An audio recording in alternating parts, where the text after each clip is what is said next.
நம்மளை நம்ம ஏமாத்திக்கிட்டு இருக்கிறதுனால உங்களுக்கு இந்த பிரச்சனைகள் வரும். என்ன ஏமாத்திக்கிட்டு இருக்கோம் அப்படின்னு சொன்னா, நம்ம வீட்டுல செய்யக்கூடிய வேலைகளே நிறைய நம்ம வேலை செய்யறோம் அப்படின்னு சொல்லிட்டு ஒரு வாக்கிங் போகாதது, எக்ஸசைஸ் பண்ணாதது, அதாவது உடம்புனா வலி இருக்கதான் செய்யும். இன்றைக்கு நம்ம 38 வயசுல ஒரு 2 கிலோமீட்டர் நடக்க முடியல அப்படின்னு சொன்னா, இன்னொரு 10 வருஷம் கழிச்சு 1/2 கிலோமீட்டர் கூட நடக்க முடியாது. நீங்க என்ன நினைச்சுக்கிட்டு இருக்கீங்க அப்படின்னா, நம்ம வீட்டுல நிறைய நம்ம வேலை செஞ்சிருந்தோம், இதுக்கு மேல நம்ம வெளியில போய் எந்த வேலையும் செஞ்சிடக்கூடாது அப்படின்னு சொல்லி நினைக்கீங்க.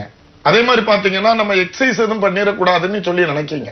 எந்த ஒரு வேலை செஞ்சாலுமே நம்ம உடம்பு முழுக்க நம்மளும் ஒரு அனிமல் மாதிரிதான் நடந்துகிட்டே இருக்கணும். அங்கேயும் நடந்துகிட்டு உடல் அசைவு கொடுத்துக்கிட்டே இருந்தாதான் நமக்கு ரத்தோட்ட பாதைகள்ல தேவையில்லாத நீர்க்கட்டுகள் ஏற்படாது. இப்ப பாத்தீங்கன்னா நீங்க தலைக்கு ரெகுலரா குளிச்சிருந்தேன்னு சொல்றீங்க. அப்போ தலையில கழுத்து தண்டுவட பகுதியிலலாம் நீர் கோர்த்துக்கிடும் போது நமக்கு சூரியன் மறைஞ்சதுக்கு அப்புறம் நமக்கு அங்க நீர் கோர்த்த இடங்கள் கழுத்து தண்டுவட பகுதியெல்லாம் வழி வர்றதுக்கு வாய்ப்பு இருக்கு.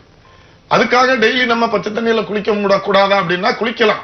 காலையில குறைந்தது ஒரு 5 கிலோமீட்டர் நடக்கும் போதுதான் முதல்ல வலிக்கதான் செய்யும். நடக்க நம்ம உடம்புல உள்ள இரத்த நாளங்கள்லாம் நல்ல ரத்தோட்டம் ஃப்ரீ ஆகும் போது நமக்கு அந்த வழியெல்லாம் நிரந்தரமா நின்றோம். குறைந்தது ஒரு நாளைக்கு 5 கிலோமீட்டர் நடங்க. புளிப்பான ஆகாரங்கள் சாப்பிடாதீங்க, நல்ல வலுவான வேலைகள் செய்யுங்க, நல்லா நடங்கமா. எங்களோட மருத்துவமனைக்கு வந்தா இது உங்களுக்கு தலையில நீர் கோர்த்ததுனால, கழுத்து தண்டுவட பகுதியில நீர் கோர்த்ததுனால வலி வந்திருக்கா, அல்லது வயிற்றுல ஏதாவது தேவையில்லாத அசிடிட்டி ஃபார்ம் ஆகி கழுத்து தண்டுவட பகுதி கழுத்து நரம்புகளுக்கு எல்லாம் புகுரும் போது நமக்கு அங்க வலி இருக்கா அப்படிங்கறதெல்லாம் பார்த்து சிகிச்சை கொடுத்துடலாம். நேர்ல பாருங்க.